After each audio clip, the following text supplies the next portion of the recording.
గోదావరి తరంగని వార్తలకు స్వాగతం. ఈరోజు వార్తల్లోని ముఖ్యాంశాలు.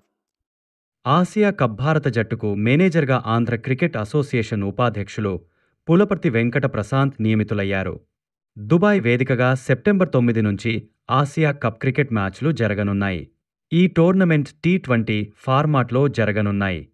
తెలుగు ప్రజలు గర్వపడే విధంగా ఆసిన్ కప్లో సారథ్యం వహించే భారత జట్టుకు మేనేజర్ బాధ్యతలు చేపట్టాబోతున్నందున భీమవరం శాసనసభ్యుల వారి కార్యాలయంలో జనసేన శ్రేణులు, కూటమి నాయకులు కేక్ కట్ చేసి బాణాసంచ కాల్చారు.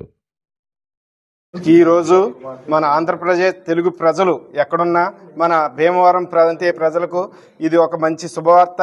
మన రాష్ట్ర పిఏసీ చైర్మన్ పులపర్తి రామాంజనేయులు గారి తనయుడు మన ప్రశాంత్ గారు ఇండియన్ క్రికెట్ మేనేజర్గా ఎంపిక అవడం, ఏషియన్ కప్ త్వరలో దుబాయ్లో జరగబోయే నెక్స్ట్ మంత్ 9వ తారీఖు నుంచి దుబాయ్లో జరగబోయే ఏషియన్ కప్కి టీమిండియాకి మేనేజర్గా ఆయన ఎంపిక అవడం ఈ మా ప్రాంత ప్రజలందరికీ ఇది కూడా ఎంతో శుభదినం.